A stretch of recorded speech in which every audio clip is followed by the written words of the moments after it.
Donc au programme, on va parler du sondage que j'ai fait suite à la vidéo qui a déchaîné beaucoup plus de passion que ce que je pensais. Vraiment, ça m'a pas mal surpris. Je faisais un petit peu une blague dans la vidéo où je disais, voilà, je pose des questions qui fâchent, hein, vraiment. Je vais parler du nom, de quel est votre nom, tout ça. Et en fait, c'est des questions qui fâchent, effectivement. C'était pas exactement une blague, enfin, c'est du coup. Qu'est-ce que je veux dire? Monsieur Phi découvre les paniques morales. Non, enfin oui, je sais que ça existe, mais je m'y attendais pas sur ce truc-là. Ça me paraissait relativement bénin, disons. Et bien, bienvenue à toi, Iluluko. Bienvenue à toi.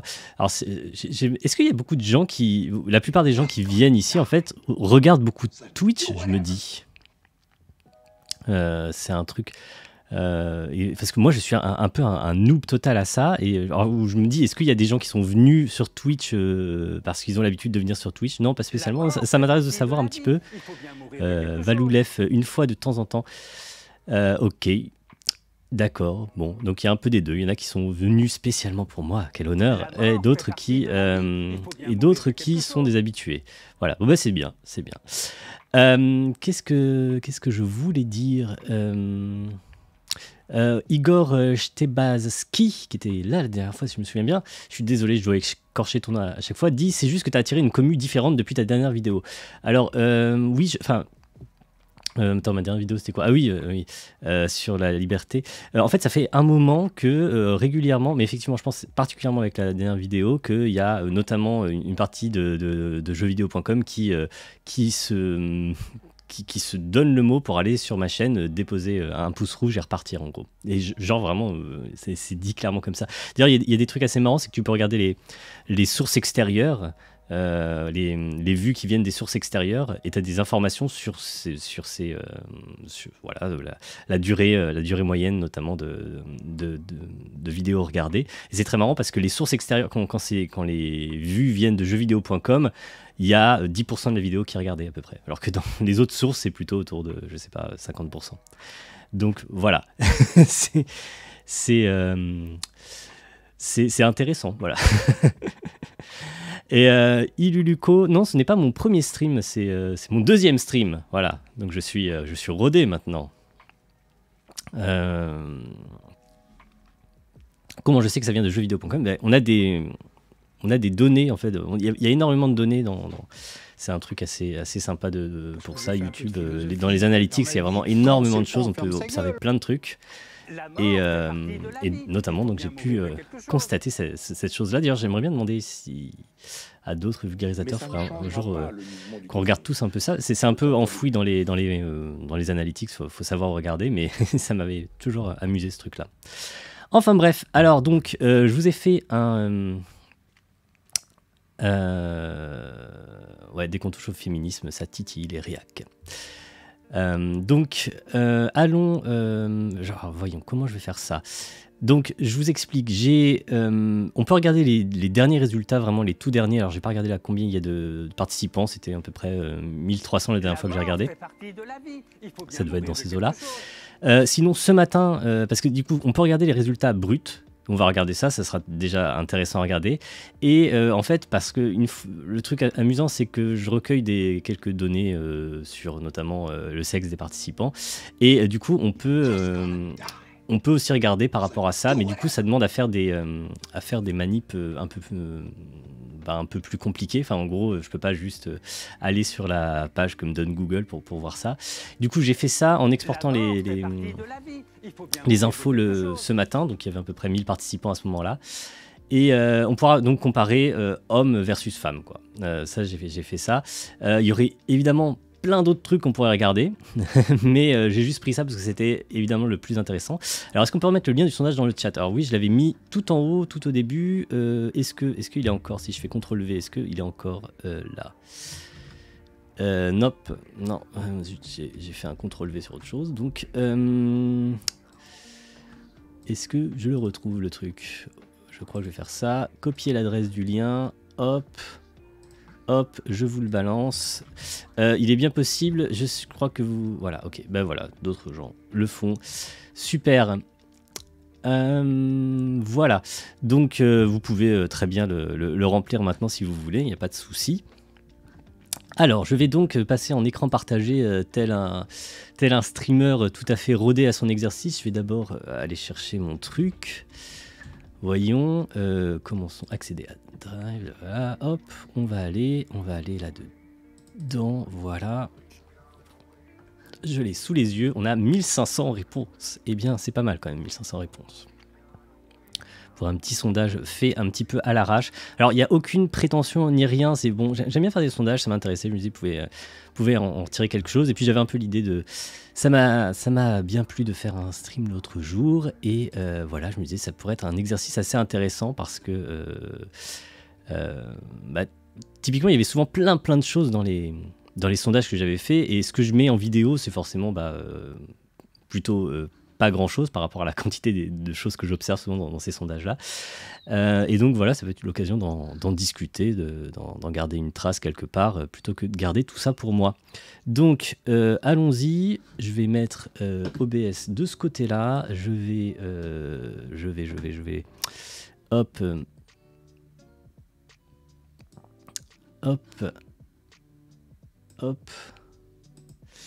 Je vais faire ça et je passe sur l'autre scène. C'est pas encore très fluide mes enchaînements. Normalement, je passe sur l'autre scène. Ah, ça ne s'affiche pas. Ça ne changera pas le mouvement. Mais c'est dingue ça. Que se passe-t-il? Pourquoi donc ça ne marche pas? Pourquoi ça nous fait un écran noir? Capture d'écran pourtant. Oh là là, mince, ça commence bien. Ça avait marché la dernière fois. Ah bah si, attends. Là, ça a l'air de marcher. Ça marche ou pas? Ça a l'air de marcher là, non? Mais ça ne changera pas. Dites-moi. Ça va faire du bulles. Ça marche, super. Donc, est-ce que... Ouais, non, du coup, attends. Je vais juste mettre mon Mais truc... ça ne changera pas le mouvement du cosmos. Plutôt... Ah, attends, je viens de bouger l'overlay. C'est pas du tout ce que je voulais faire. Oh là là, non, mais Thibaut, non, franchement. Hop, voilà, je vais mettre ma petite gueule ici. Voilà, comme ça, c'est peut-être mieux. Du coup, je suis sur le côté et c'est propre. Pourquoi cette nouvelle coupe? C'est juste que je me rase pas la tête si souvent que ça, donc du coup ça repousse un peu, mais c'est pas l'idée, c'était pas vraiment de me faire une nouvelle coupe du tout, hein. Ou alors peut-être quelqu'un parle du fait que j'ai plus de cheveux. Dans ce cas, c'est juste que au bout d'un moment j'en avais vraiment marre de... Voilà, je me suis dit allez, on rase tout, ce sera plus simple. je ne sais pas à quelle période de ma capillarité t'as perdu le fil.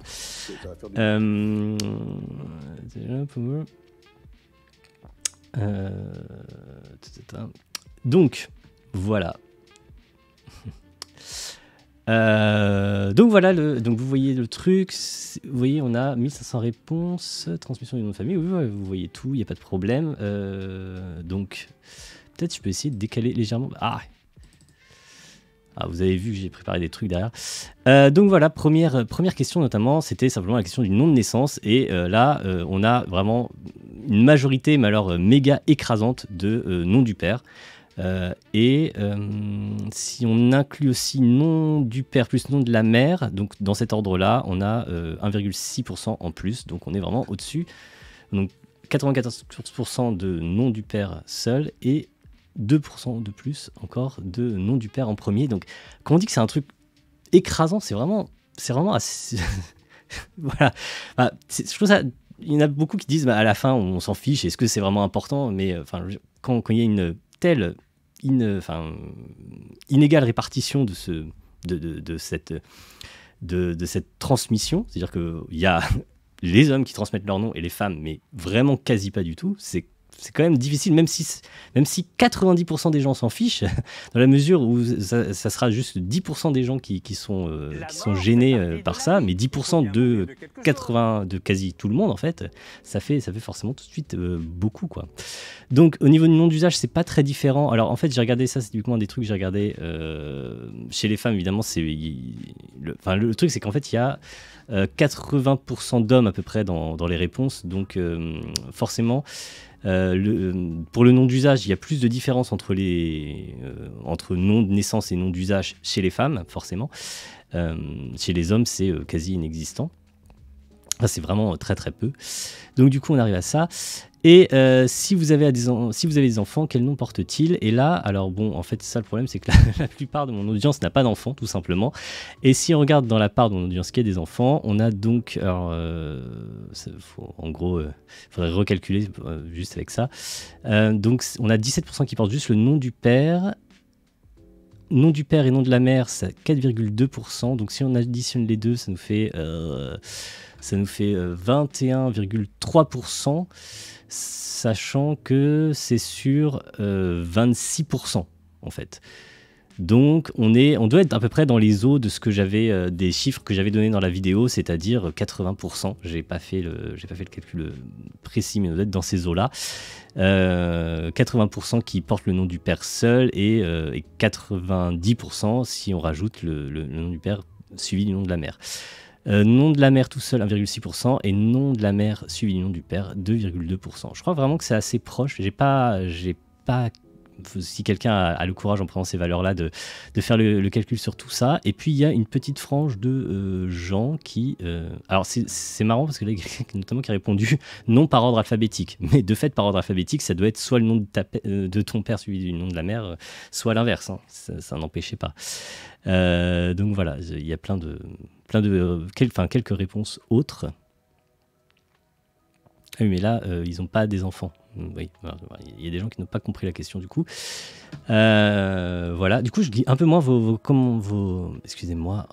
C'est ça le problème, c'est qu'en fait, à partir du moment où je suis sur le grand écran, je peux plus trop regarder le chat, ou alors il faut que je m'organise autrement.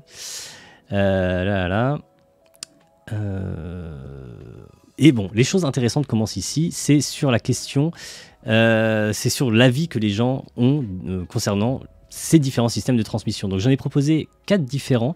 Il y avait le premier, c'est obligation de transmettre le nom du père. Et alors, les résultats, on avait le choix entre pas du tout souhaitable, peu souhaitable, indifférent, plutôt souhaitable. Donc c'est rangé de gauche à droite comme ça. Comme on peut le voir, pour l'obligation de transmettre le nom du père, ce qui était la norme encore en France il y a quand même quelques décennies maintenant. Et c'était toujours aussi le cas en Belgique ou en Italie, il n'y a vraiment pas si longtemps que ça. Là, quand même, il y a une bonne grosse majorité qui trouve que c'est pas du tout souhaitable. Alors, c'est sur ça où ça va être intéressant de voir la différence entre le cas des hommes et des femmes. Là, je vous montre juste les résultats généraux. Donc, vous voyez, c'est clairement considéré comme pas souhaitable par une très très large majorité des gens. Et voilà, il y en a quelques-uns quand même qui trouvent que c'est plutôt souhaitable ou même très souhaitable, mais ils sont vraiment très très minoritaires. Le deuxième système, c'était obligation de transmettre le nom d'au moins un des deux parents. Là, on voit que ça commence à être c'est plutôt bien réparti, hein, c'est centré sur quelque chose 400 sur 1500 qui trouvent ça indifférent, ni souhaitable, ni peu souhaitable, et à peu près réparti également des deux côtés, légèrement plus de souhaitable quand même. Et ensuite, troisième système, c'est celui dont je parlais dans la vidéo Enfin non, c'est pas tout à fait celui dont je parlais dans la vidéo, parce que dans la vidéo, je parlais en fait du cas du Royaume-Uni, où c'est plutôt alors c'est pas tout à fait le dernier cas, c'est-à-dire c'est pas aucune obligation, il faut quand même un nom de famille, mais en fait il n'y a pas d'obligation que ce soit le nom de famille porté par les parents. Donc c'est très permissif. Là, le truc que je proposais, c'était... Il n'y a pas d'obligation de transmission, mais les parents doivent se choisir un nom de foyer qui serait commun, qui ferait quand même l'unité entre les parents et les enfants, donc au moins l'unité de cette famille. Et là, on voit qu'il se dessine quand même une tendance, on considère ça quand même plutôt souhaitable, hein, les peu souhaitables ou pas du tout souhaitables sont vraiment très minoritaires. Et le dernier système, pas du tout d'obligation. Là, donc le nom de famille est facultatif. Je me suis dit que ça pourrait être intéressant de poser cette question-là, d'autant plus que j'avais souvent eu des petites remarques autour de ça dans les commentaires. Hein.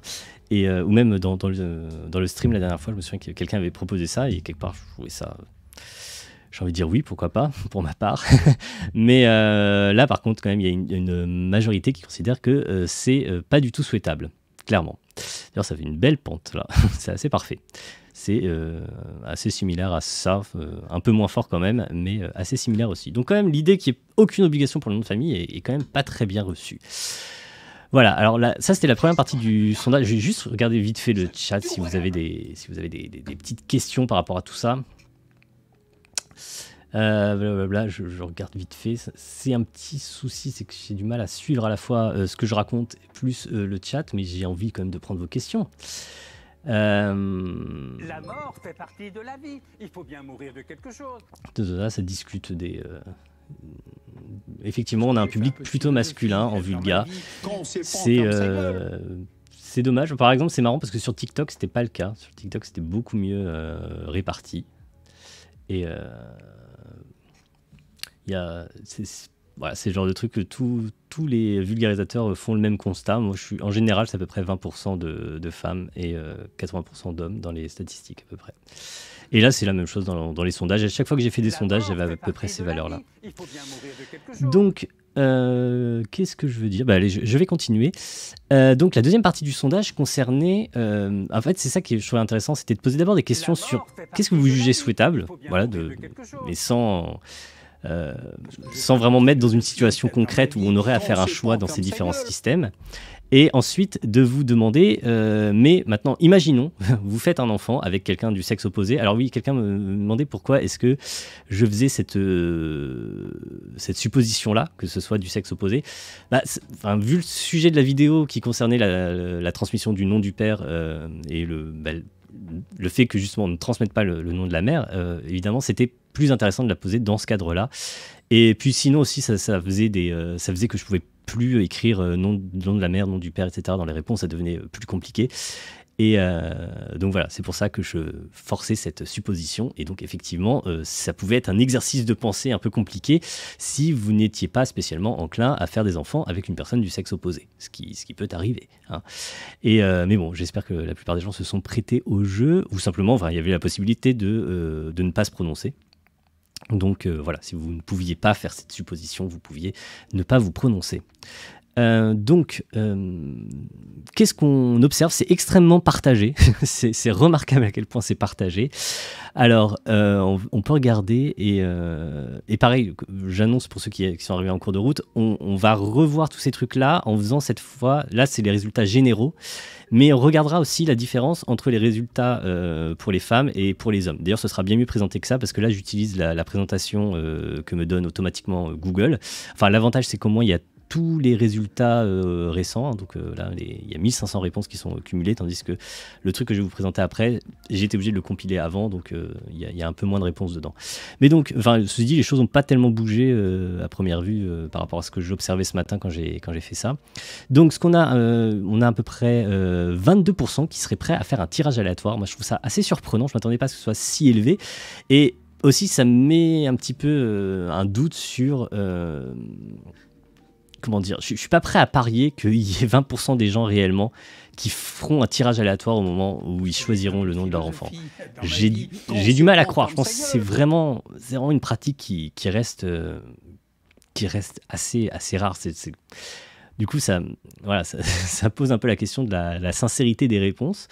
Ou peut-être simplement c'est une préférence personnelle qu'ils auraient, mais c'est une très légère préférence, mais finalement ils y renonceront assez facilement. Ou peut-être j'ai un public qui aime trop les probabilités.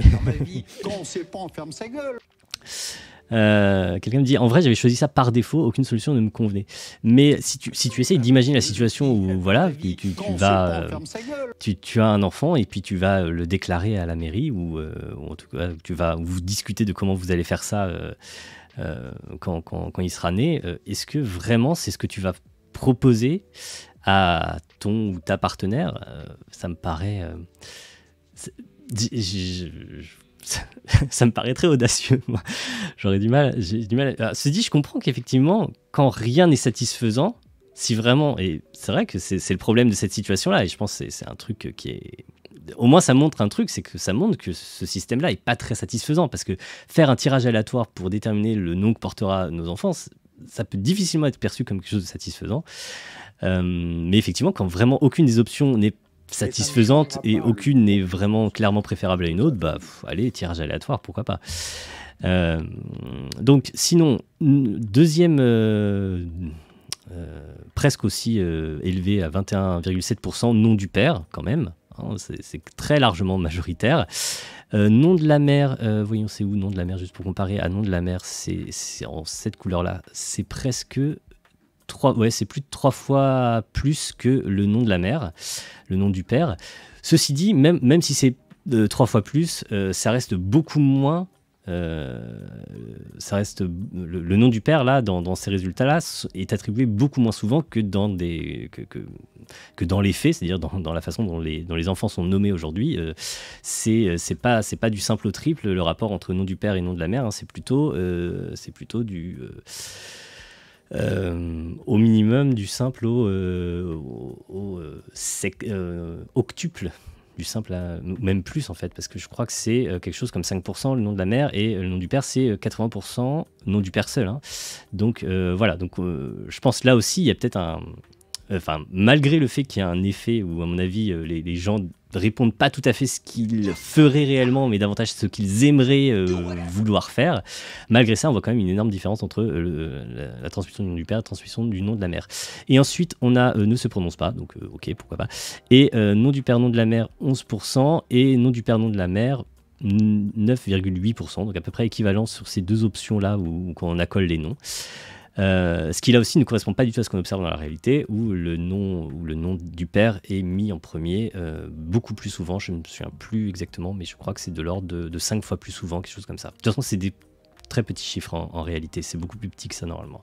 Et puis il y avait aussi plein de réponses customisées. Alors j'ai pas tout regardé, il y en avait beaucoup. On en discutera là, je sais pas. Ok, merci. Il y en a beaucoup aussi qui disent ça dépendra de l'euphonie, ce qui est assez vrai, hein. Il y a sans doute beaucoup de choix qui reposent sur ça, sur le fait que parfois, surtout dans les noms à coller, parfois il y a un enchaînement de noms qui sonne mieux qu'un autre. C'est pas faux.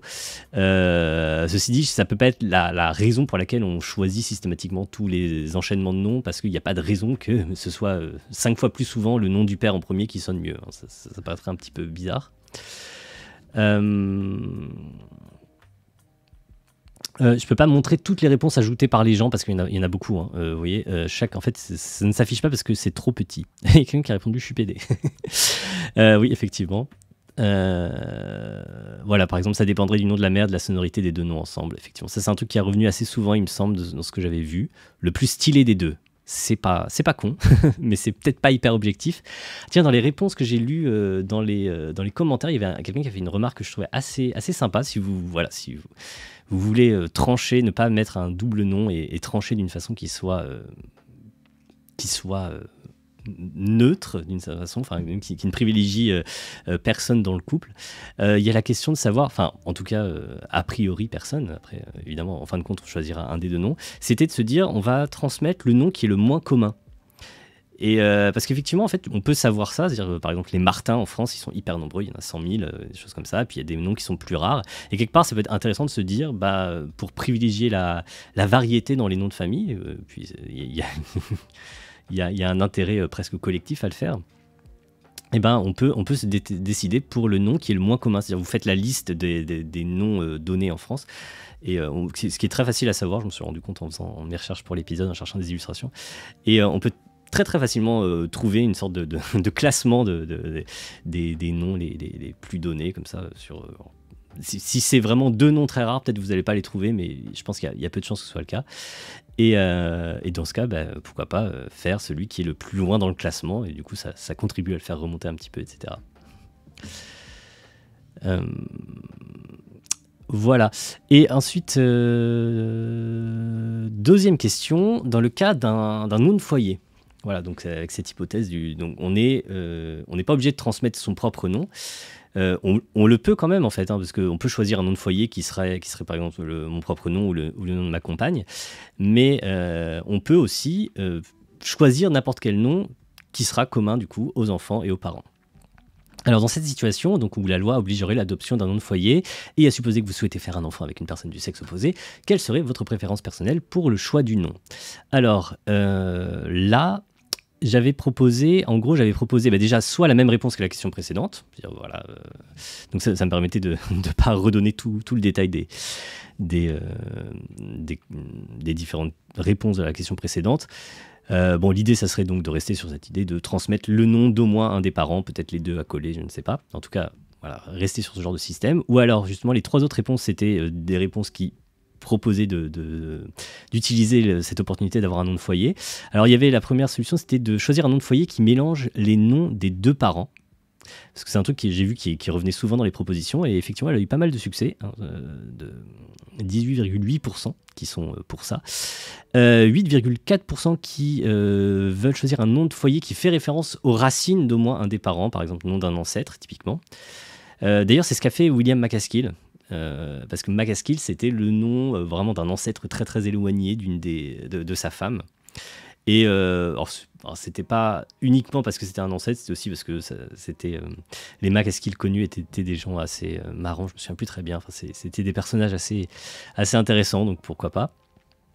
Donc, pareil, j'ai vu que c'était quelque chose qui revenait pas mal dans l'idée. Puis j'aime bien aussi l'idée que, parce qu'il y en a beaucoup qui étaient absolument obsédés par cette idée, absolument, il faut transmettre un héritage, sinon c'est quoi les noms si on ne peut pas transmettre un héritage? En fait, le côté choisir un nom de foyer, ça peut aussi permettre de faire ça, même mieux finalement, sans être contraint par la loi de choisir seulement le nom, soit son propre nom, soit le nom de sa femme, et peut-être de chercher quelque chose d'autre. Par exemple, il y avait aussi des gens qui me disaient qu'il y avait des couples qui avaient trouvé dans leur généalogie, en remontant vraiment loin, des ancêtres qui avaient le même nom. Et du coup, ils se sont donné ce nom-là, une espèce de dénominateur commun. Si vous faites suffisamment de généalogie, vous finirez par trouver effectivement des personnes qui ont le même nom. En tout cas, la probabilité est plutôt élevée. Et du coup, pourquoi pas, ça peut être une solution. Et puis, non, la solution qui est quand même privilégiée par le plus grand nombre des répondants, c'est de choisir un nom de foyer créé toute pièce. Et là, faut regarder, mais je trouve qu'il y a un truc intéressant, c'est qu'on voit que si on fait la somme des gens, alors après, il y a aussi les gens qui ne se prononcent pas, et puis les gens qui proposent autre chose. Alors, donc voilà, pareil, il doit y avoir pas mal de propositions. Choix d'un nom avantageux. Ouais, c'est vague. Bon bref, il y en a beaucoup, encore une fois, je ne pourrais pas tout regarder. C'est qu'on voit quand même, il y a une très large majorité qui utiliserait cette opportunité. C'est-à-dire que si la loi permettait l'adoption d'un nom de foyer, ils auraient une majorité le ferait. Et ce qui est intéressant, parce qu'on voit au Royaume-Uni, on le peut déjà au Royaume-Uni, et de toute évidence on le fait pas, par exemple. Très clairement c'est pas du tout le cas, hein. Au Royaume-Uni, l'usage est à peu près le même qu'en France en réalité. Et du coup, pareil, là on peut se poser la question, est-ce que ces réponses correspondraient vraiment à ce que choisirait, à ce qu'essaieraient de défendre les personnes qui feraient des enfants?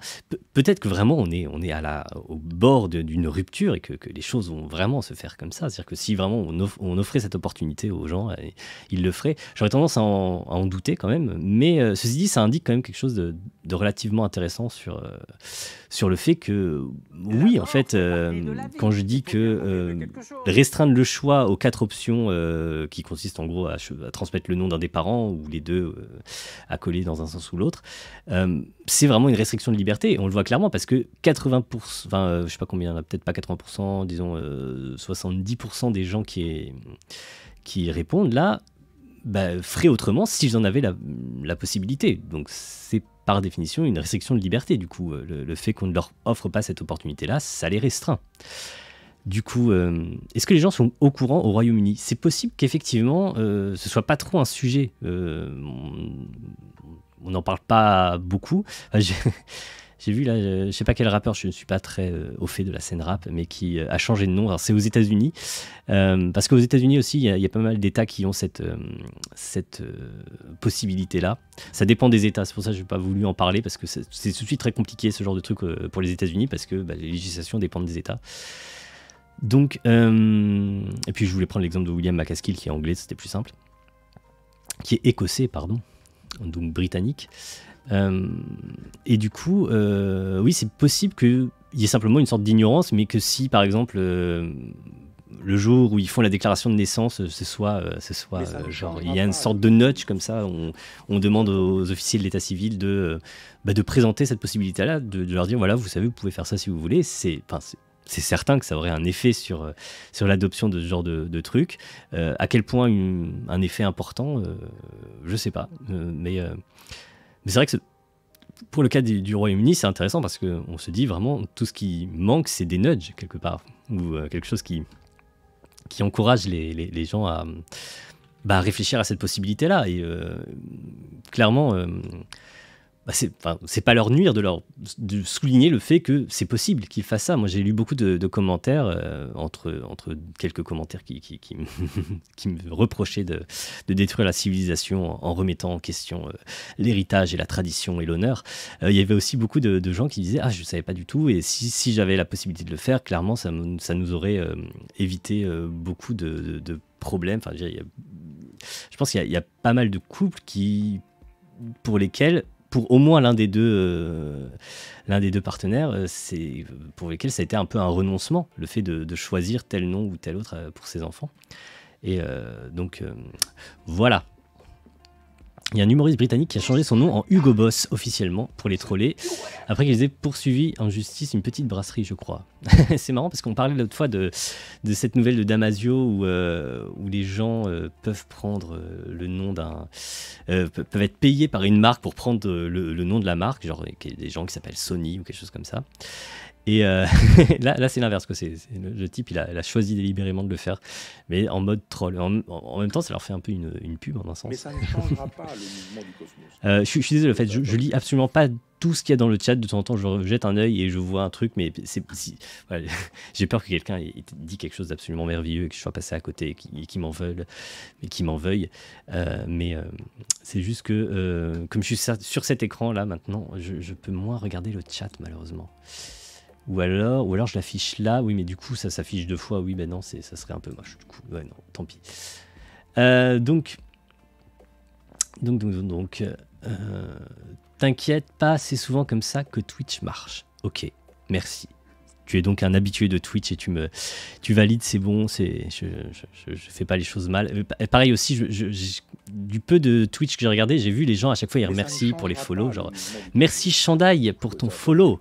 Tu ne changeras pas le mouvement du cosmos, mais tu t'es abonné, c'est sympa. Mais le problème, c'est que, moi, j'arrive pas à y penser, même si j'entends la notification, j'arrive pas à y penser. Et puis j'ai l'impression qu'il y en a beaucoup, en fait. Et mais on est 178, c'est beaucoup, c'est plus que la dernière fois. Eh bien, dis donc. Parce qu'on a... Ok. On continue. On pourra regarder aussi les données démographiques à la fin. Alors ça, c'est plus amusant en soi pour avoir une sorte d'instantané du public de la chaîne. En quelque sorte, c'est le côté sympa. Donc, dans une situation où la loi n'obligera à rien, donc c'était troisième scénario, c'était le cas où on n'oblige à rien pour le nom de famille et on peut même ne pas en donner du tout. Pourquoi pas? Je trouvais que c'était intéressant comme idée. Et de la même façon, à supposer que vous souhaitiez faire un enfant avec une personne du sexe opposé, quelle serait votre préférence personnelle pour le choix du nom? Et alors là, vous êtes très majoritaire à dire même réponse qu'à la question précédente. Donc quelque part, vous êtes plutôt satisfait du nom de foyer ou alors de la transmission du nom d'un des parents. Vraiment, majoritairement, ça vous va. Il y en a 12% qui voudraient quand même donner un nom de famille aux enfants, mais qui donc ne sera pas le nom de famille du père ni de la mère, parce que sinon ce serait le cas du nom de foyer, donc ça serait une sorte de nom de famille à part. Et puis il y en a 12,7% qui disent qu'ils ne voudront pas donner de nom de famille. Et après tout, si on peut s'en passer, autant s'en passer.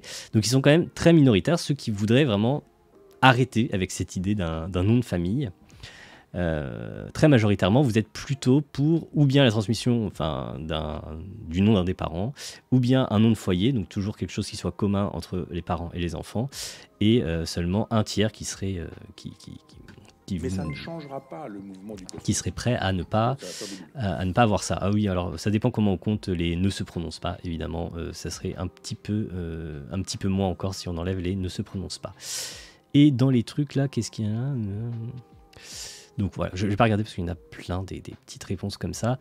Le nom des deux parents avec possibilité pour l'enfant d'en changer totalement à l'âge adulte. Dans ce cas, en fait, c'est juste, c'est juste la première situation, ça. Du coup, ça veut dire que tu donnerais le nom des deux parents. Bref, parfois, quand on regarde le détail des gens qui répondent autres, on se rend compte qu'en fait, leur réponse autre, elle pouvait rentrer dans une autre catégorie. Enfin, dans une des catégories prévues. Bref. Voilà. Alors, le truc intéressant, ça va être de regarder ensuite les la comparaison homme-femme sur tout ça. Mais avant de faire ça, juste un petit coup d'œil, c'est toujours assez amusant. Vous pouvez voir comme ça les données démographiques un peu de la chaîne. Comme vous voyez, dans les 1500 réponses, il y avait une très large majorité d'hommes, 75%, presque 3/4 d'hommes. Il y en a 41 qui ne souhaitent pas le préciser. Ah, mais disons que j'ai oublié un truc, normalement, Ah oui, ouais, peut-être là, en l'occurrence, comme je voulais vraiment juste faire des statistiques hommes ou femmes, j'ai juste mis « je ne souhaite pas le préciser ». Sinon, c'est vrai que sinon, je mets « autre » en général. Et donc, il y avait 22,7% de femmes. Donc, ça fait un échantillon un peu plus réduit pour les femmes, mais bon, voilà, dans ce que j'avais fait, il y en avait quand même plus de 200, donc c'était pas non plus ridicule. Pour le lieu de résidence, c'est très largement la France. Ça m'aurait plu qu'il y ait du Royaume-Uni, parce que forcément, mais en fait, voilà, du Royaume-Uni, il y en a là 9. Je suis désolé, il y a mon portable qui sonne, ça doit s'entendre quand il sonne, je vais le mettre ailleurs. Donc voilà, il n'y en a pas. Royaume-Uni, il y en a 9, donc ça va pas être très intéressant pour faire des. pour faire des statistiques. Niveau d'études, c'est toujours comme ça, vous êtes beaucoup trop diplômés sur cette chaîne, c'est pas possible. Ça. En tout cas, c'est pas très représentatif du coup de la population générale. Enfin, quand je faisais les choses un petit peu sérieusement, j'essayais de corriger ça pour voir justement, parce que pour le coup, c'est vraiment un biais assez important. Enfin, il y a le biais homme, effectivement, puis il y a aussi le biais niveau d'études qui est clairement plus élevé sur la chaîne que dans la population générale. Donc vous êtes à peu près une moitié à avoir un master, un quart à avoir une licence ou DUG, 10% bac ou équivalent, et puis doctorat, vous êtes quand même presque 13% à avoir un doctorat. Et puis le reste, c'est moins nombreux. Il y a une partie qui aussi doivent correspondre au fait que y a un public jeune aussi qui... ceci dit, il est relativement peu nombreux le public jeune. Pour regarder d'ailleurs des statistiques sur l'âge à un moment. Sur les domaines d'études et de compétences, là aussi il y a un truc assez marrant, c'est que vous êtes très nombreux à déclarer sciences formelles dedans. Ça peut même être encore plus. Là j'ai mis sciences formelles et j'ai précisé informatique théorique, parce qu'avant je mettais juste informatique. Je me demande s'il y a des gens qui genre oh mais je sais coder en Java, c'est bon. Je vais mettre sciences formelles. Donc du coup j'ai mis informatique théorique. Hein. L'idée quand même, c'est plus vraiment faire de l'informatique au sens d'une façon qui se rapproche des maths, quoi, plus que vraiment de simplement savoir coder. Donc j'imagine il y a peut-être eu un petit transfert du coup entre les gens qui répondaient avant là et qui maintenant répondent là. Je ne sais pas exactement comment les gens répondent. Donc voilà, moi, je trouve ça assez intéressant. C'est quand même un public assez scientifique sur ma chaîne. On voit ça. Et plutôt moins de philosophes, il me semble, sur cette vidéo que d'habitude. D'habitude, j'ai un peu plus de philosophes. Je me souviens plus très bien des chiffres, mais ça ressemblait à ça. Et sur les positions des gens, ça aussi, je trouve ça toujours assez amusant. Donc les gens, mais vous êtes athées comme c'est pas permis, vraiment. La part des gens ayant des croyances religieuses est vraiment toute petite. Là, si on fait la somme de tout à fait d'accord et plutôt d'accord, on doit arriver à quoi? À 119 119 sur plus de 1500, ça nous fait vraiment pas beaucoup. Si vous voulez mon avis, mon œil expert. La deuxième, là, c'est de gauche politiquement, donc vous êtes plutôt de gauche. Et de façon logique, vous êtes plutôt pas de droite. C'est marrant parce que c'est jamais tout à fait mon miroir, ces trucs-là. Ce qui est, c'est-à-dire que même s'il y en avait qui se déclarent ni de gauche ni de droite, ils se mettraient indifférents et indifférents. Donc ça tendrait à ce que ce soit vraiment miroir. Mais il y en a peut-être qui se déclarent pas de gauche ou indifférents, mais qui se déclarent plutôt non, voilà, qui se déclarent de gauche et qui se déclarent ensuite non, mais pas de droite. Ou l'inverse. Enfin, bref, il doit y avoir des trucs qui sont pas tout à fait en miroir, alors que enfin, ça dépend quelle logique on met derrière ces termes-là. D'ailleurs, oui, je sais très bien que ça ne veut rien dire de gauche, de droite, mais il y a, ça évoque quand même quelque chose. Enfin, je trouve ça toujours intéressant quand même de poser la question. Après tout, je suis pas en train. La question, c'est vous vous considérez comme une personne, voilà, de droite, de gauche. Je pense que on a des intuitions derrière ces termes-là, et que c'est quand même intéressant de recueillir des informations là-dessus. On pourrait éventuellement, effectivement, regarder, ça serait un des autres trucs qui pourrait être intéressant, c'est regarder, par exemple, si on prend juste les personnes qui se déclarent. Le problème, c'est là, dans ce cas-là, c'est que les échantillons sont trop petit pour que ce soit vraiment intéressant. Mais ça aurait été intéressant de regarder par exemple les gens qui se déclarent très de droite, ou disons un minimum plutôt d'accord avec le fait qu'ils sont une personne de droite, ou même tout à fait d'accord, et de voir quel effet ça a par rapport aux personnes qui se déclarent plutôt de gauche. Mais le problème, c'est que là, voilà, l'échantillon est trop petit pour que ça puisse donner quelque chose de vraiment intéressant. Pareil pour conservateur, donc vous êtes plutôt pas conservateur et vous êtes plutôt progressiste. Et le truc intéressant, c'est que je voulais faire aussi en gros, parce que bon, de droite de gauche c'est un peu vague, donc ce côté conservateur ou progressiste c'est déjà un peu plus déterminé. Et puis il y a aussi le spectre, disons, est-ce qu'on est plus attaché aux libertés ou plus attaché à la sécurité, parce que mine de rien, il y a quand même souvent un petit trade-off dans la société à avoir à ce niveau-là. Ouais, j'utilise des anglicismes comme un gros connard, mais c'est très difficile à traduire trade-off, je trouve. Pardon, je me fais un reproche à moi-même.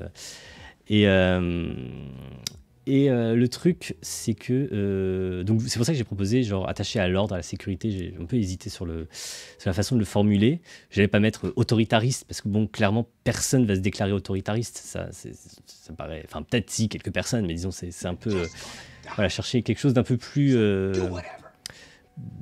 juste, et donc j'ai mis ça, et du coup c'est intéressant parce qu'on voit qu'en fait effectivement c'est plutôt bien réparti en fait. Il y a à peu près autant de gens qui se déclarent attachés, plutôt comme une personne attachée, ou plutôt comme une personne plutôt pas d'accord avec l'idée de se déclarer comme une personne attachée à l'ordre et à la sécurité.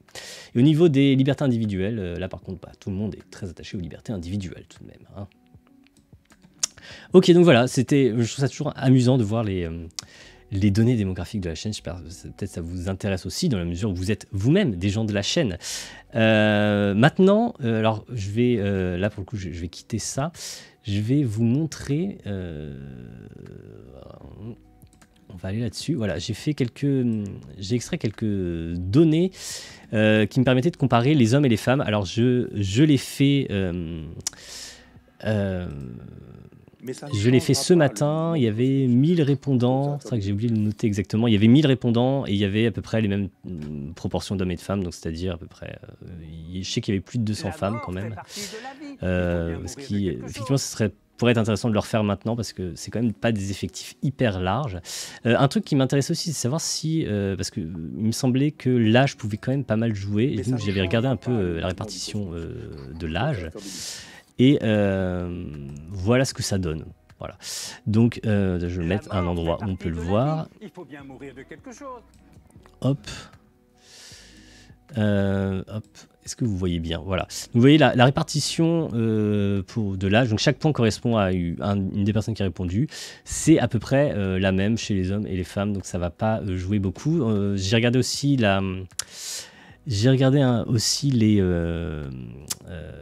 simplement la moyenne et la médiane, et les femmes étaient légèrement plus âgées. Enfin, en gros, c'était toujours 30 ans, mais les hommes, c'est juste en dessous de 30 ans, c'était un peu au-dessus de 29, et les femmes, c'était un peu au-dessus de 30 ans. Donc, pas de grosse différence à ce niveau-là, parce que je pense que ça fait l'âge peut-être quelque chose qui joue beaucoup sur ce genre de questions. Enfin, en tout cas, ça pourrait être un truc à tester.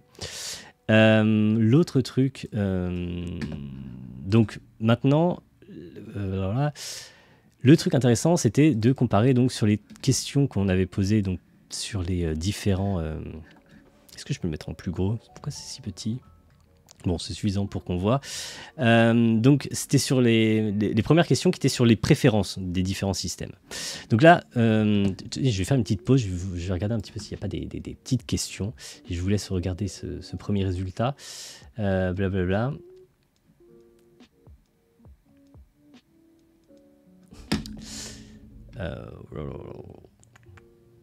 Droit, c'est quelle catégorie? Je me demande toujours. Oui, effectivement, on m'avait demandé une fois d'ajouter droit. Le problème, c'est que ça me faisait une catégorie où il y avait vraiment très peu de répondants. A priori, en général, les gens me disent qu'ils finissent par répondre sciences sociales, et ça me paraît logique parce qu'on pourrait dire c'est un peu voilà, une part c'est un rapport avec les sciences politiques ou ce genre de choses, par exemple. Et donc, voilà, ça me paraît logique que ce soit que vous répondiez là si vous faites du droit. Hop. Bon, je suis désolé, il y a beaucoup de trucs dans le chat, je peux pas tout répondre. Pour les valeurs auxquelles se rapprocher, il aurait peut-être intéressant d'utiliser les mêmes critères que Jonathan Haidt. Harm, care, fairness, reciprocity, in-group loyalty, authority, respect, purity, sanctity. Ouais, c'est vrai que c'est un bon truc. Bon, après, encore une fois, ces trucs-là, c'est pas le cœur des sondages que je fais. Le truc qui m'intéresse, c'était les questions d'avant. Juste, je me dis souvent, bon, en fin de sondage, ça coûte pas grand-chose de rajouter 2-3 petits trucs. Il ne faut pas que ça devienne trop lourd, quoi.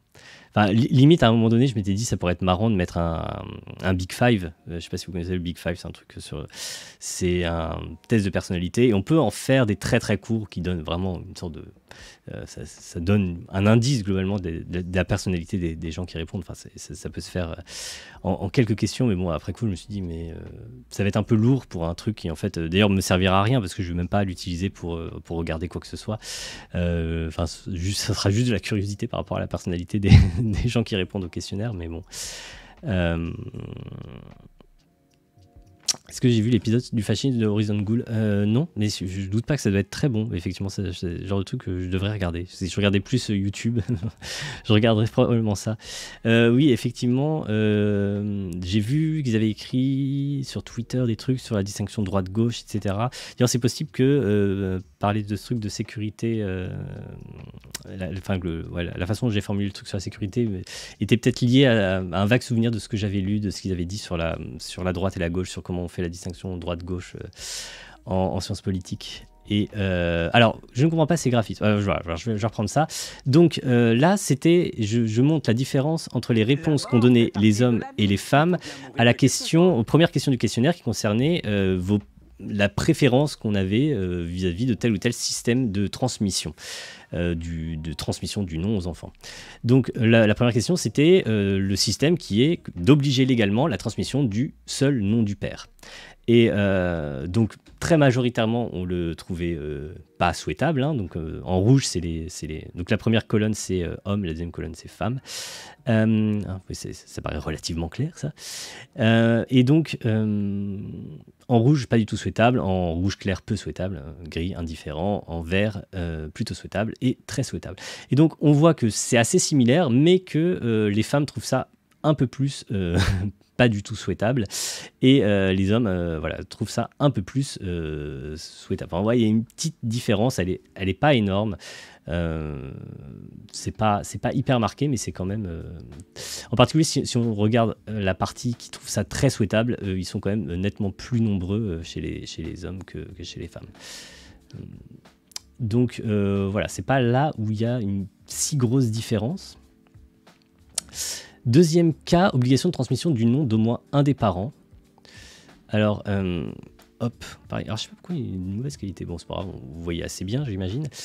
Dans ce cas-là, mais ça ne changera pas le mouvement du cosmos. On voit que, pareil, les différences ne sont pas très nettes. Je m'attendais peut-être à avoir plus de différences, honnêtement. Je trouvais qu'en fin de compte, dans les préférences, c'est toujours net que les femmes sont... donc là, en l'occurrence, c'est l'inverse. Hein, les femmes sont un peu plus... trouvent ça plutôt plus souhaitable. Chez les hommes, c'est plutôt très partagé. Et mais la différence n'est pas folle, quoi. Il y a un truc aussi qu'on retrouve souvent quand on fait des différences comme ça, c'est que les réponses extrêmes, quoique là en fait c'est pas vraiment le cas, mais un truc qu'on retrouve souvent, c'est que les réponses extrêmes, les hommes utilisent plus facilement les réponses extrêmes que les femmes souvent. Et parfois on trouve des différences dans la répartition, en gros, pour une réponse... Pour la même quantité de gens qui penchent du même côté, chez les hommes, il va y avoir davantage de gens qui vont utiliser la réponse extrême que chez les femmes, même si j'avais entendu que c'était un truc qui était relativement fréquent en fait dans les réponses des sondages, c'est un effet qu'on trouvait souvent. Et là, adoption d'un nom de foyer, par contre, les femmes sont là quand même, on voit une différence qui est assez nette. Les femmes trouvent ça plus souhaitable que les hommes, encore plus souhaitable que les hommes. Les hommes trouvent ça en majorité souhaitable, plus de 50%, et il y en a une partie qui est indifférente, il y en a plus qui sont indifférents, et puis il y en a une petite partie qui est opposée. Chez les femmes, il y a aussi une petite partie qui est opposée, mais il y a vraiment une majorité très écrasante qui trouve ça positivement souhaitable. Et je pense, voilà, on peut interpréter ça, enfin, la façon dont je suggère qu'on puisse interpréter ça, honnêtement, tout ça, ce sont des sondages faits sur un échantillon quand même restreint et dans des conditions particulières, et puis voilà. Mais peut-être qu'on peut y voir le signe du fait que le statu quo est favorable aux hommes, donc changer ce statu quo n'est pas... ils ont moins de raisons d'être gênés par ce statu quo que les femmes. Et donc, voilà, cette proposition qui correspond à un changement dans le statu quo, justement, leur permet de sortir de cette situation de statu quo qui leur est finalement défavorable. Elles sont... voilà, ça leur semble... ça paraît d'autant plus souhaitable, quoi. Bref, je suis fatigué de parler tout seul. Parfois, j'ai l'impression de dire n'importe quoi, mais j'espère que vous comprenez. Et est-ce qu'il y avait un dernier système qui était le cas de aucune obligation, c'est-à-dire nom de famille facultatif. Et là, à nouveau, là c'est l'inverse, c'est-à-dire que les femmes sont encore plus nombreuses à trouver ça peu souhaitable. La différence n'est pas très importante non plus, mais elles sont vraiment, enfin si on regarde par exemple la partie en vert, on voit que les hommes sont plus nombreux à être un peu radicaux, à trouver ça très souhaitable, vraiment nettement plus nombreux à trouver ça très souhaitable. Peut-être là encore il y a l'effet, le côté, les réponses extrêmes sont plus facilement utilisées. En tout cas, on voit quand même une certaine différence. Les femmes ne sont pas totalement révolutionnaires sur l'idée il faut se débarrasser du nom de famille.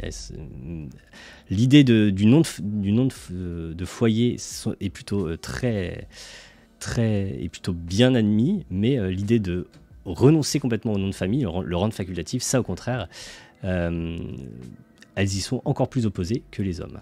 Voilà, je trouve que c'était quand même une différence qui était assez intéressante aussi.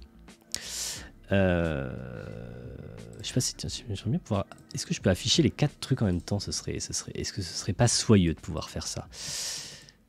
Non, évidemment non, avec ce truc-là. Bon, bref, j'aurais dû prévoir le coup, je peux pas les afficher les 4 en même temps, c'est dommage.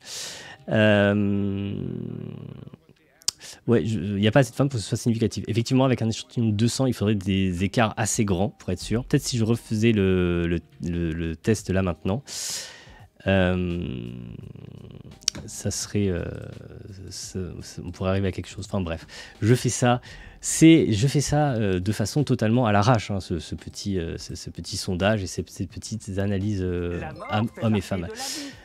Donc deuxième truc qui était deuxième partie du sondage, c'était le sondage a été proposé quand je suis passé à côté, nous dit Deyonou. Je l'ai proposé hier, je ne sais plus, oui, je crois que je l'ai proposé hier, tout simplement, vers fin d'après-midi ou soir, et j'ai mis ça sur YouTube et sur Twitter, voilà. Et j'ai eu suffisamment de réponses pour de toute façon, je pense pas que je vais en avoir fantastiquement plus, donc je me suis dit que j'allais en parler ce soir, puis comme ça, voilà. Comme ça, on discute, c'est sympa. Et regardons la suite. Donc, cette fois, c'est la question là portée sur non pas les préférences abstraites d'une certaine façon sur le système, mais vraiment sur qu'est-ce que vous choisiriez si vous vous retrouvez dans la situation d'avoir un enfant avec une personne du sexe opposé, et donc vous devez choisir le nom. Donc là, c'est qu'est-ce que vous feriez dans le cas où la loi force à transmettre le nom d'au moins un des parents. Autrement dit, c'est le cas français. Là, on voit quand même qu'il y a une différence dans la place qu'a le nom de la mère. Donc en gros, en bleu, c'est transmettre le nom du père. En bleu clair, transmettre le nom du père, puis le nom de la mère. En rouge clair, c'est le nom de la mère suivi du nom du père. Et en rouge, le nom de la mère. Et en violet, il y avait cette grande part de gens qui proposent le tirage aléatoire. En gris, ne se prononce pas. Et en jaune, autre. Oui, je ne savais pas quoi mettre comme couleur. Voilà, j'ai mis jaune. Mais donc, on voit quand même que là, il y a une différence qui est assez prévisible, hein. Les hommes sont beaucoup plus enclins à donner le nom du père tout seul, ou le nom du père suivi du nom de la mère, et très peu enclins à donner le nom de la mère suivi du nom du père, et encore moins à donner seulement le nom de la mère. Du côté des femmes, c'est beaucoup plus réparti, hein. Il y en a quand même une minorité qui veulent donner juste le nom de la mère, mais il y en a pas mal qui veulent donner... mais si on fait la somme nom de la mère ou nom de la mère suivi du nom du père, ça fait à peu près la moitié, la vue de nez. Peut-être une légère majorité, si quand même une légère majorité. Et donc voilà.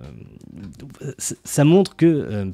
si on compare ça, là, vraiment, en particulier cette colonne-là, à ce qui existe aujourd'hui, c'est-à-dire ce qu'on voit dans les pratiques, dans la façon dont les enfants sont nommés, c'est le jour et la nuit, parce que je rappelle que en pratique, ce qui se passe, c'est-à-dire ça peut être intéressant de faire une troisième colonne avec qu'est-ce qu'on observe effectivement. Ce qu'on observe, c'est 80% en bleu, là en bleu foncé, à peu près 10% de plus en bleu clair, c'est-à-dire le nom du père suivi du nom de la mère. Donc ça veut dire en gros jusque là-haut. Il faut imaginer la gueule de cette colonne. Donc ça, c'est vraiment le jour et la nuit par rapport aux préférences des gens en fait. Il y en a beaucoup qui disent mais on s'en fiche, ça cause de tort à personne. Enfin, même si ça cause de tort qu'à, je sais pas, 10% des femmes, ça cause de tort à 10% de quasi toutes les femmes. Ça fait quand même beaucoup de gens. Et je pense que c'est beaucoup plus que ça en réalité. Ça va vraiment à l'encontre de ce que souhaitent les gens, en fait. Enfin, c'est assez clair quand on voit ça. Du coup, voilà, je trouve que c'est déjà un point intéressant. Puis c'est intéressant de voir que le fait d'être un homme ou une femme fait qu'on n'a pas tout à fait la même perspective sur ce qu'on préfère. Ce qui est pas très surprenant, mais, mais c'est intéressant d'en avoir une sorte de confirmation, bon, en toute modestie, parce qu'encore une fois, c'est un sondage fait à l'arrache. Ce n'est pas non plus... voilà. Bref. Surtout que si ça cause du tort à personne, aucune raison de ne pas faire en mode tirage au sort, nous dit le troll des plaines. Effectivement, d'ailleurs, enfin, moi, je suis assez intrigué par cette place importante du tirage aléatoire. Je ne pensais pas que ce serait si élevé. Est-ce qu'on a des statistiques sur les torts causés aux femmes? Quelle proportion se déclare gênée par cette situation, etc. Alors ça, c'est un regret que j'ai eu après coup. Je me suis dit, c'est vrai que ça aurait pu être intéressant de poser cette question directement, en fait, dire, est-ce que je sais pas comment j'aurais pu la formuler, mais ça aurait été un truc intéressant à poser. À ma connaissance, non, il n'y a pas de... J'ai pas trouvé, quand j'ai fait mes recherches, de données là-dessus. J'ai eu même du mal à trouver des données factuelles sur la répartition des noms. J'ai trouvé pour 2 années en France, mais pas pour les autres années. J'imagine que ça doit être retrouvable au sens où si tu prends le registre des naissances, voilà, dans les bases de données de l'INSEE, ça doit être trouvable, mais c'est un truc qui est pas tant que ça mis en avant. Mais effectivement, ça serait un truc intéressant, essayer d'évaluer un peu le tort causé d'une façon ou d'une autre, ne serait-ce que simplement en posant la question, même si je pense qu'aussi il y a une part de... Une fois que tu as donné le nom de tes enfants, ça peut être embêtant de se dire que tu peux être motivé à te dire que quelque part tu t'en fiches ou que quelque part tu es contente tel que c'est. Enfin bref. Non, en tout cas, mais je pense que si on essayait d'évaluer ces torts, on se rendrait compte qu'ils sont loin d'être négligeables. C'est un pari que je suis prêt à faire avec un pistolet sur la tempe, en flippant un petit peu, bien sûr, mais quand même. Mais tu peux avoir un tort qui fait que certaines femmes ne se rendent pas compte du tort que ça leur cause. Oui, c'est un petit peu ce que je dis, au sens où une fois que tu as donné le nom de tes enfants et que tu peux plus rien y faire, parce qu'en plus c'est vraiment alors je sais pas si c'est comme ça partout en France, partout dans le monde, mais en France, le nom de ton premier enfant détermine le nom de tous tes enfants. En tout cas, tous les enfants de ce couple-là. Dans ton livret de famille, ensuite c'est indiqué et tu pourras plus changer de truc. Donc, et puis il y a un truc aussi, enfin. Ça, c'est presque... c'est très concret comme préoccupation, mais en fait, la déclaration de naissance, tu le fais dans les quelques jours qui suivent, peut-être dans les 3 jours, un truc comme ça. Généralement, suite à une naissance, la mère est pas au top de sa forme. Voilà, et c'est presque toujours le mari l'homme qui va faire les déclarations de naissance. Enfin, tout ça a été mon cas. Je pense que c'est le cas d'à peu près tout le monde. C'est un truc aussi qui peut jouer peut-être ça, quand même. Le fait que, en fin de compte, celui qui va faire la déclaration de naissance, c'est le père presque toujours, pour cette simple raison que la mère, elle est à l'hôpital, ou alors elle revient juste de revenir avec... Enfin, bref, c'est pas un moment qui est très propice pour aller attendre à la mairie, faire des trucs, faire des démarches administratives. Du coup, voilà, c'est une petite remarque supplémentaire. D'ailleurs, je me posais la question parce que dans la législation, il y a écrit qu'en cas de désaccord, il faut donner donc le nom des deux parents classés selon l'ordre alphabétique. Mais donc il faut exprimer ce désaccord face à l'officier qui enregistre la naissance dans le livret de famille, etc. Mais le truc, c'est que comment ça se passe pour exprimer ce désaccord-là si, encore une fois, l'enregistrement, le truc a lieu... je me souviens plus très bien comment ça se passe, mais il me semble que j'y suis juste allé à la mairie, moi tout seul, et en général ça doit se passer comme ça, parce que pendant ce temps, ma femme elle était à l'hôpital, et voilà, elle n'avait pas spécialement envie d'aller à la mairie, donc heureusement on était d'accord, il n'y avait pas de souci à ce niveau-là, mais si tu as un désaccord avec le père, comment ça se passe dans ce genre de truc? C'est un truc que ça, je ne sais pas, si quelqu'un a connaissance un petit peu de ces choses-là, c'est intéressant. La déclaration de naissance peut être faite par la maternité. Ah d'accord, j'ignorais. Dans certaines villes, tu peux faire la démarche à l'hôpital, ça aurait dû être notre cas, mais Covid oblige, j'ai dû aller à la mairie. D'accord, ok, mais moi je connaissais que le système mairie, je ne savais pas qu'il y avait le système hôpital. Je lis un peu vos remarques, c'est intéressant.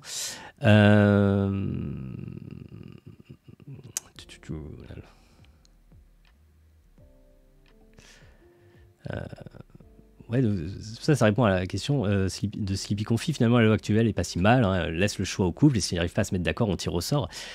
Il y a quand même quelque chose d'assez étrange dans ce tirage au sort qui aboutit à ce que... le truc, ce système-là aboutit quand même à 90%, à quelque chose qui ressemble pas du tout à ça, justement. C'est là où on voit que le système actuel ne semble pas réellement traduire les préférences des individus, et du coup ça pose quand même un problème, parce que encore une fois la vraie forme de cette courbe là, elle a rien à voir, c'est quasiment que du bleu en fait, voilà, et puis quelques lignes rouges en haut, mais très peu. Donc voilà, excusez-moi, je lis des remarques du chat qui datent de pas mal de temps, parce que j'essaie de regarder un peu ce que vous me dites.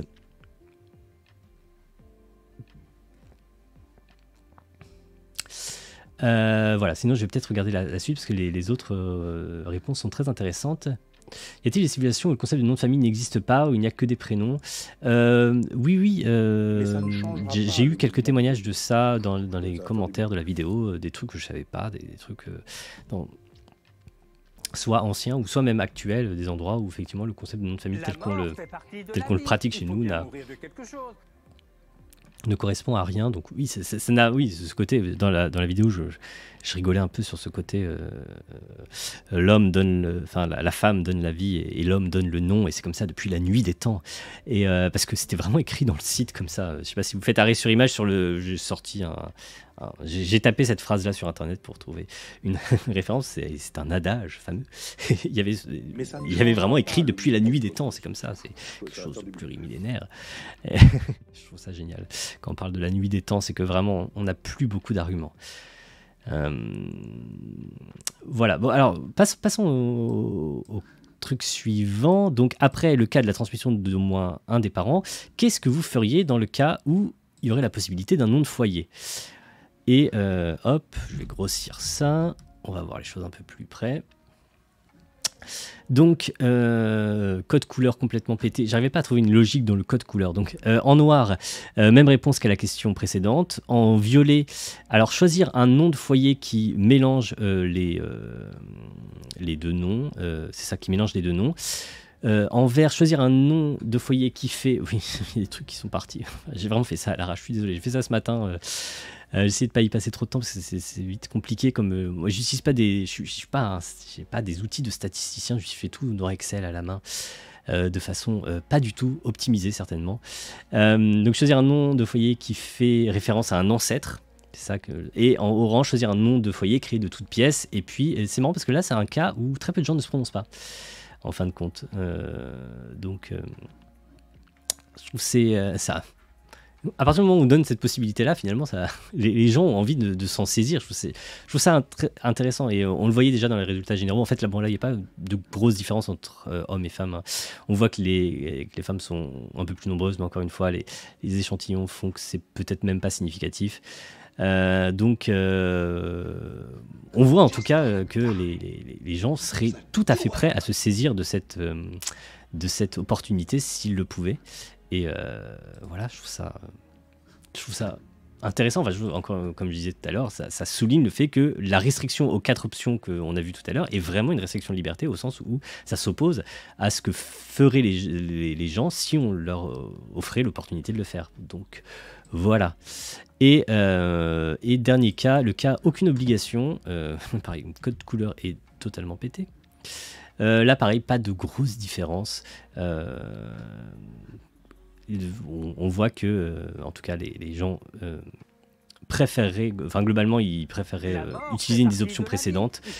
Ceux qui profiteraient du fait que, en l'absence d'obligation, on puisse ne pas donner de nom de famille, ou donner alors il y en a une petite partie qui voudrait donner un nom de famille à part, une petite partie qui voudrait ne pas donner de nom de famille, et puis d'autres qui ne se prononcent pas, etc. Mais ça reste globalement minoritaire. Les gens sont quand même attachés à cette idée de partager un nom avec leurs enfants, soit en transmettant le nom qu'ils ont déjà, soit en s'en créant un nouveau. Donc voilà, les gens ne sont pas totalement révolutionnaires. Ce n'est pas la porte ouverte à toutes les fenêtres. Donc je trouve le résultat qui me semble le plus intéressant, je vais le remettre et puis après je vais lire un petit peu ce que vous me dites. Et voilà, c'est celui-là, je trouve, là, où la différence, elle est vraiment intéressante. Et puis, au-delà de la différence entre hommes et femmes, il y a aussi la différence simplement avec ce qui se pratique réellement. Et je trouve ce truc-là vraiment chouette. Donc voilà, c'était un petit live de présentation des résultats. J'espère que ça vous a plu. On peut encore discuter un petit peu. Hein. Je m'étais dit que je ferais peut-être 1h30 de live pour discuter de tout ça. Donc, je suis large finalement. J'ai commencé à 20h avec un peu de retard. Donc voilà, j'ai fait 1 heure pour présenter tout ça. C'est marrant, j'ai des vibes de quand j'étais prof en fait, de parler pendant 1 heure comme ça sans... Mais vous êtes beaucoup plus sympathique que la plupart des élèves. Hein. Donc, hop, je vais repasser sur la scène, hop, webcam, toc, je reviens là, hop, je remets ça là.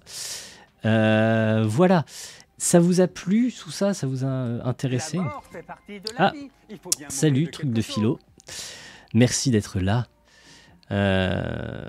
C'est cool. Et il y a les détails de autres. Oui, il y a toujours les détails de autres, mais on les a vus tout à l'heure. Enfin, après, il y en a beaucoup. En gros, dans autres, il y a à chaque fois les gens écrivent un truc.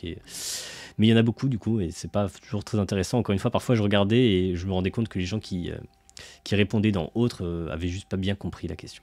Ça peut arriver. C'est con, mais je trouve ça stylé de porter le nom de mon ancêtre qui a vécu il y a 400 ans. Le nom de foyer, ça détruirait ça purement et simplement, me dit Comédel. Mais en fait, non. Si tu es dans un couple et que la personne avec qui tu es est d'accord avec toi pour dire que oui, c'est cool de transmettre ton nom. Je suppose que tu es un homme, donc elle va te dire, mon chéri, c'est vraiment, tu as raison, c'est merveilleux, j'ai envie de transmettre ce nom-là. Si vous vous mettez d'accord, même si on est dans une situation où il est possible de créer un nom de foyer, et même si vous êtes dans une situation où c'est la norme de le faire, même si c'était le cas, ça ne vous empêcherait pas de le faire si vous êtes d'accord. Et le truc, c'est ça, c'est que si vous êtes d'accord, vous le faites. Et si par contre vous n'êtes pas d'accord, on peut au moins reconnaître qu'il y a un problème dans le fait d'imposer ça à ta partenaire qui ne serait pas d'accord, du coup. C'est... Et en fait, là, pour l'instant, le seul avantage, c'est que la loi et l'usage fait que tu peux imposer ça sans que ça pose trop de problèmes, sans que ce soit trop difficile. Mais voilà. Et au demeurant, même si tu transmets pas ton nom, ça n'empêchera pas à ton enfant, si tu arrives à convaincre ton enfant que ton nom est merveilleux et que vraiment transmettre ce nom d'il y a 400 ans est une chose hyper importante et que sans ça la civilisation s'effondre, il pourra le faire. Encore une fois, le système, c'est pas de forcer les gens à changer systématiquement de nom à chaque génération, c'est juste de leur offrir l'opportunité et de dire que si vous voulez garder le nom ou faire un mélange des noms de vos parents ou accoler l'un ou l'autre, enfin bref, de choisir en fait, de remplacer ce truc-là qui est finalement une législation qui est très autoritaire, qui limite énormément le choix des noms par un truc qui est très libérale, au sens où on autorise les gens à faire le choix qui leur semble le plus préférable. Et ça n'exclut pas notamment le fait de transmettre le nom qu'on veut. Voilà. J'essaie de répondre à quelques questions. Donc il y en a qui disent « Je suis d'accord, ça casse l'affiliation et la marque de sa culture et provenance. » Bah en fait, le truc c'est que qu'est-ce qui justifie de forcer le maintien de cette filiation si tu es avec quelqu'un qui n'en veut pas, en fait. Ça le truc. C'est que ça la casse que si tu es avec quelqu'un qui n'en veut pas. Mais dans ce cas, pose-toi la question de qu'est-ce qui rend légitime le fait de l'imposer. Parce que si tu es au contraire avec quelqu'un qui est d'accord pour maintenir cette filiation, bah, y a pas de problème, tu pourras. Dans les remarques de fin, est-ce qu'il y a eu des remarques intéressantes? Alors, j'ai pas... On peut regarder ça, après tout. Enfin, ouais, je sais pas si c'est pas... Le truc, c'est qu'il peut y avoir des informations personnelles, donc c'est un peu gênant, peut-être. Je sais pas. Souvent, je regarde... Le truc, c'est que je mets systématiquement ce truc-là à la fin. Dire, faut le savoir, c'est que ça m'est arrivé de m'en servir. Par exemple, dans l'énorme fichier que j'ai pour le truc sur la liberté, je me suis servi de ça, mais limite, j'ai fait je m'en suis servi comme d'un corpus que j'explore avec des mots-clés. Genre, par exemple, j'avais remarqué que le mot contrôle revenait dans tant de réponses, etc. Et parce qu'en fait, il y en a très vite tellement que ça devient très difficile à lire. C'est presque pire que les commentaires YouTube. En plus, il y a un côté pire, c'est que c'est dans un fichier Excel, c'est très chiant à lire. C'est pas bien présenté. Il y a les premières réponses qui sont bien présentées, puis après, Google dit non, mais j'en ai marre. Tu peux télécharger les trucs si tu veux. Et après, c'est dans un fichier Excel et c'est moche. Donc, ça fait que je lis vraiment pas du tout tout. Donc voilà, faut le savoir. Ne mettez pas des énormes pavés dans ces champs-là, parce qu'en général, il y a peu de chances pour que ça passe sous mon œil. Et contrairement aux commentaires YouTube qui peuvent au moins être lus par ceux qui passent par là, là en l'occurrence, en plus, il y a à peu près que moi qui peux les lire, donc c'est d'autant plus dommage.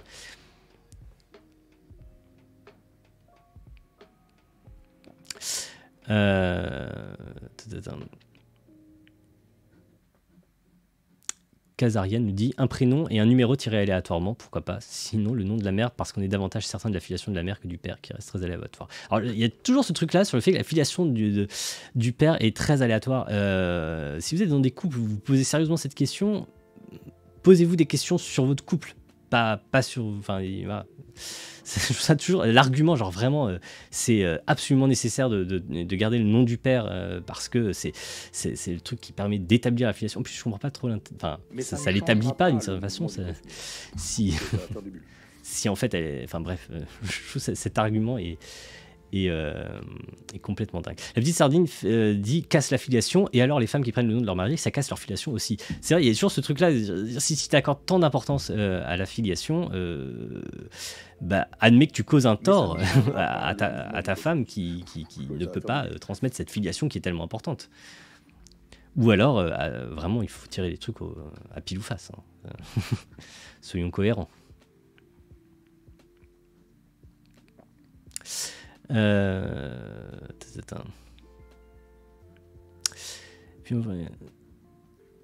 Puis alors, il y a aussi l'argument généalogique qui est revenu très souvent dans les trucs.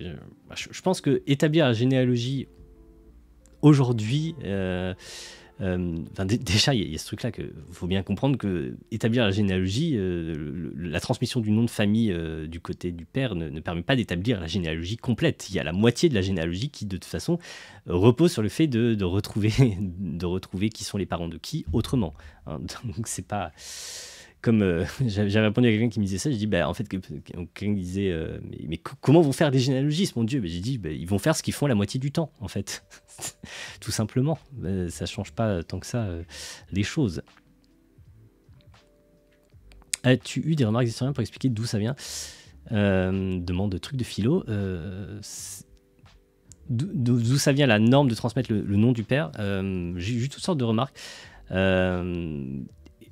L'origine exacte de ça, honnêtement, il doit y avoir une part, par exemple dans toutes les sociétés qui sont sont comme la société romaine, ou qui sont très patriarcales, et dans laquelle la filiation est presque vraiment davantage une affaire de déclaration, au sens où voilà, l'adoption est presque aussi importante que le lien du sang lui-même.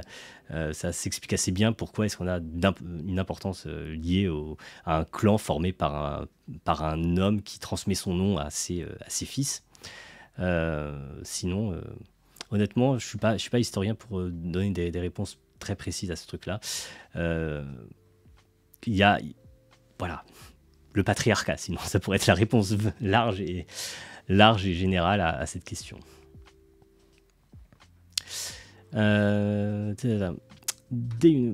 Dayu nous dit: j'ai personnellement aucune attache envers mon nom de famille, difficile d'y trouver un attachement vis-à-vis de la généalogie.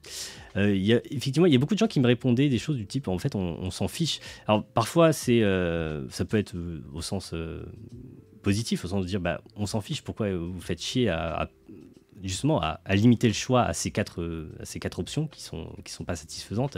Mais parfois aussi, c'est marrant parce qu'il y en a beaucoup qui disent mais on s'en fiche. J'ai dit, bah, dans ce cas, vous êtes d'accord avec la vidéo qu'il faut que a priori c'est une restriction de liberté indue, et aussi vous devez bien admettre que tout le monde, c'est pas parce que vous vous en fichez que tout le monde s'en fiche en fait. Et donc aux personnes qui ne s'en fichent pas, ça peut causer un tort. Et c'est vrai, j'avais aussi des gens qui me disaient ça cause un tort aux ancêtres. Ça cause voilà. Tu parles de tort, mais est-ce que tu te rends compte du tort que tu causes à toute l'histoire et à tes ancêtres? Et voilà, je trouve ça très marrant l'idée de causer un tort à ses ancêtres. Voilà. Est-ce qu'on peut causer des torts à des personnes qui n'existent plus? Déjà, je trouve que c'est intéressant la question, est-ce qu'on peut causer des torts aux générations futures? Mais parce que c'est pas si... Enfin, il y a un sens, clairement, et je pense qu'on peut assez facilement trouver un sens à ça. Mais est-ce qu'on peut causer un tort aux générations passées? Ça paraît quand même assez formidablement claqué au sol, je ne sais pas comment dire ça. Ça me semble voilà, pas très clair. Déjà, enfin, le mieux qu'on puisse trouver, c'est effectivement, éventuellement, causer un tort à tes parents, à des gens qui sont encore là. Là, effectivement, la question peut se poser. Est-ce qu'en refusant de transmettre ton nom, perpétuer le nom, tu causes un tort à tes parents? Parce qu'ils sont là, donc ils peuvent effectivement subir ces torts. Mais quand l'être qui subit le tort n'est plus là, bah, ça me paraît assez clair qu'en l'absence d'être qui peut subir le tort, il n'y a pas de tort causé, quoi. Voilà. C'est bête à rappeler, mais... Mais ça ne changera pas le mouvement du cosmos. Il y a plein de questions assez intéressantes autour de cette question du tort qu'on peut causer à des êtres qui sont simplement possibles, enfin, mais plutôt en général tournés vers le futur, ou ce genre de choses, hein, parce que mais ça ne changera pas le mouvement du cosmos. Ça peut poser des questions qui sont assez intéressantes en soi, mais vers le passé, a priori, il n'y a jamais trop de questions sur ça. Le nom de famille n'aura-t-il pas perdu définitivement tout sens depuis la possibilité d'accoucher sous X? Bah non, je sais pas, non. Pourquoi ça aurait perdu tout sens? En fait, c'est très marrant parce que souvent, moi je trouve que le fait de donner le choix, là en l'occurrence, on parle encore d'un truc qui permet d'accroître le choix des individus. Le fait de donner le choix de faire quelque chose, au contraire, on a envie de dire ça augmente le sens. Tu vois, typiquement, imagine que la norme, ou en tout cas, ce soit beaucoup plus répandu, le fait d'avoir un nom de foyer, de créer un nom quand on fonde un foyer. Si ça existe, le fait de transmettre le nom de ton père, par exemple, ou de la mère, ou enfin, de faire un de ces choix-là, au nom de l'histoire, au nom des racines, etc. Bah, au contraire, là, au lieu d'être simplement quelque chose auquel on se complaît parce que c'est la loi, ou parce que c'est l'usage et qu'on n'a pas envie de se prendre la tête, au lieu d'être quelque chose comme ça, justement, qui manque de sens pour cette raison-là, puisque c'est juste parce que la loi te demande de faire, quoi. Bah, ça devient un acte qui a du sens, justement. Ça redonne encore plus de sens au fait de transmettre, le fait de choisir délibérément de transmettre le nom du père, alors que c'est possible de ne pas le faire.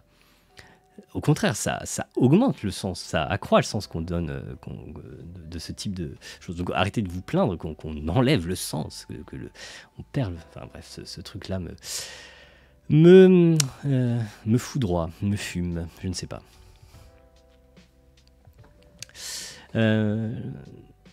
le tort causé à des personnes du passé, ça pourrait revenir à la question du devoir de mémoire, qui n'est pas trivial, je pense.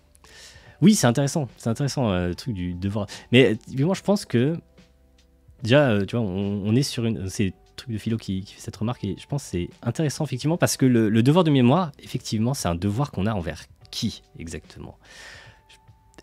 Ou pour le dire autrement, quand on ne le respecte pas, qui est lésé, en fait?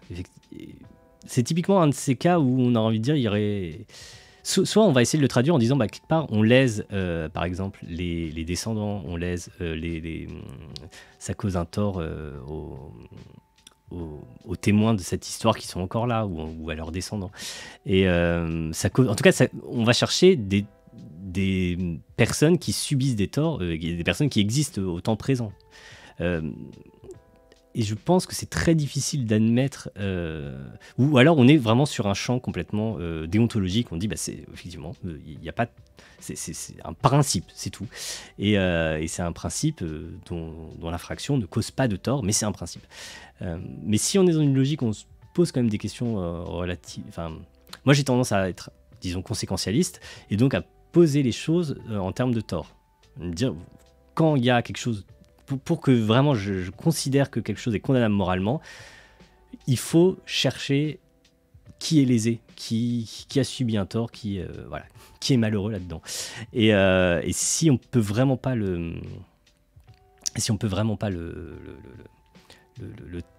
mettre en évidence, les crimes sans victime en général, c'est typiquement si on cherche des points aveugles.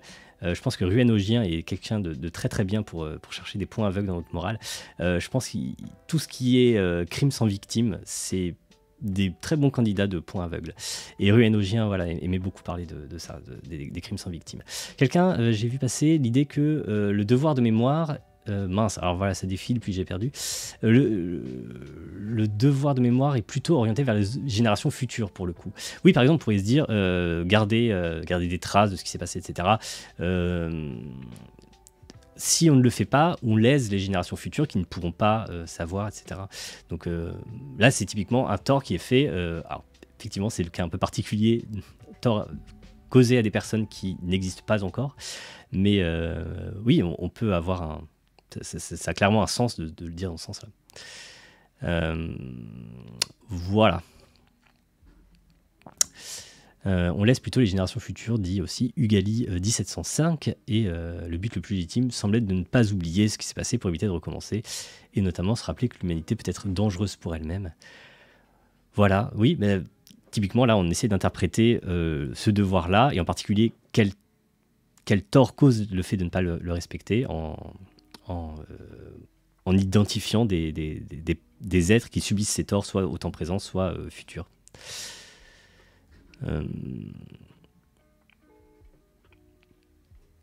Le tort du non masculin transmis uniquement par l'héritier mâle cause en tout cas un tort réel aux femmes, Kazarian qui écrit ça, et entraîne des préférences envers les garçons. Je l'ai vécu, c'est bien réel, et c'est terriblement dégradant que la petite fille entend qu'elle vaut moins que son frère parce qu'elle ne transmet pas le nom.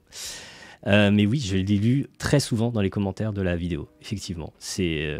Souvent, c'est un peu les grands-parents ou les... C'est pour ça que j'ai voulu très vite regarder un peu la répartition de l'âge dans les réponses, parce que je pense que c'est un truc qui est peut-être assez générationnel quand même, ce truc-là, et je ne doute pas que ce soit assez terrible.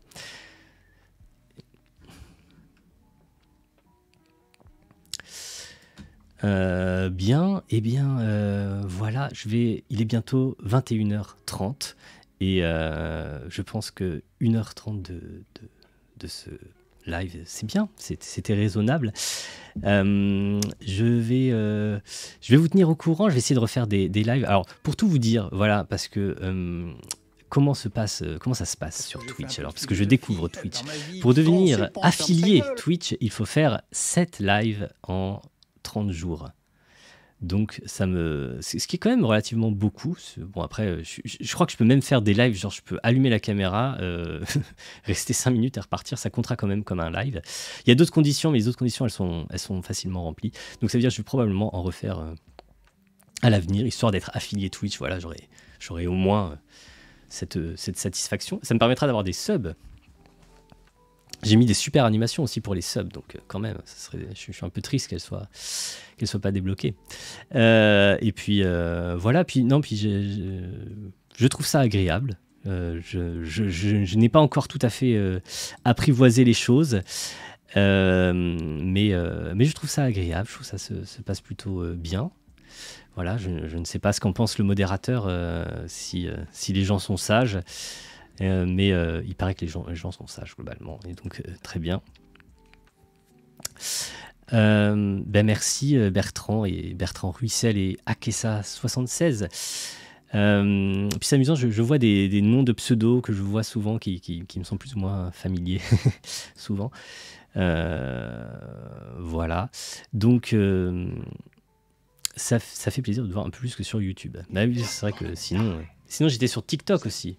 Ça a pas trop pris sur TikTok, puis j'ai arrêté. Manu75, oui, c'est mon deuxième stream. Et t'étais là au premier, si je me souviens bien. Tu fais partie des gens qui ont une couronne, c'est un privilège. Encore une vidéo sur Hegel ou Bergson. Je pense que tu peux attendre assez longtemps. Voilà, c'est pas mes auteurs de prédilection. D'ailleurs, tu peux remarquer que je fais rarement des vidéos sur des auteurs, d'ailleurs. C'est pas l'angle que je prends sur la chaîne, parce que justement, je préfère orienter les choses à partir de problèmes, de questions, plutôt que d'auteurs. Et ce qui ne peut pas dire... Justement, dans mon livre, je faisais plus des trucs sur les auteurs, parce que je me disais, bon, faisons un truc un peu différent. Et voilà.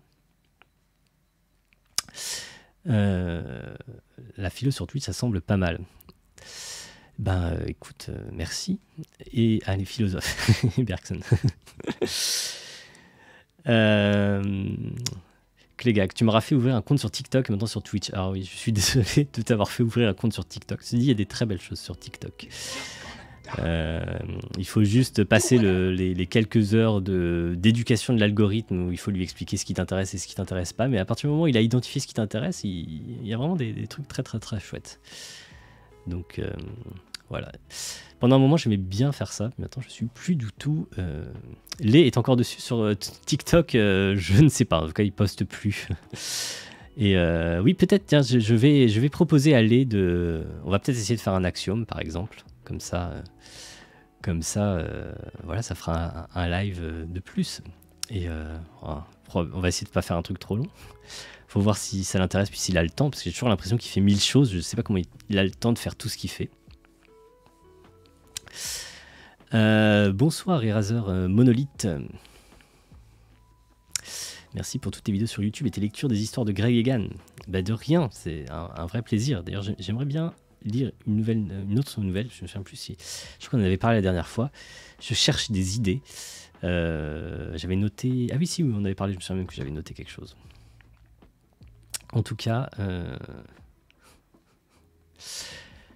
Labile Philo, salut Labile. Donc, est-ce que Labile Philo, qui a une chaîne du même nom, il me semble.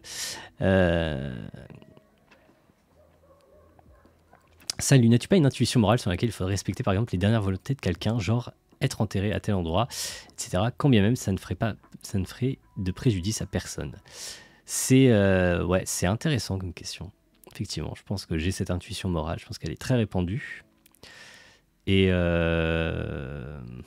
c'est intéressant. C'est vrai. C'est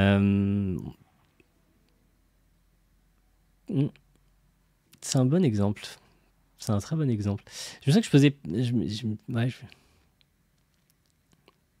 Ça me rappelle une réflexion. Ouais, mais j'arriverai pas à l'articuler correctement, mais c'est vrai que c'est un très bon exemple, ce truc-là. Je me demande j'aimerais bien avoir les points de vue de différentes théories morales. Je pense typiquement les moïstes, donc c'est un philosophe chinois du 5e siècle avant Jésus-Christ à peu près, qui est un peu la grande période de la philosophie chinoise, un peu comme c'est un peu l'équivalent de la grande période de la philosophie grecque. D'ailleurs, c'est à peu près la même période temporelle, même si c'est complètement séparé dans le temps.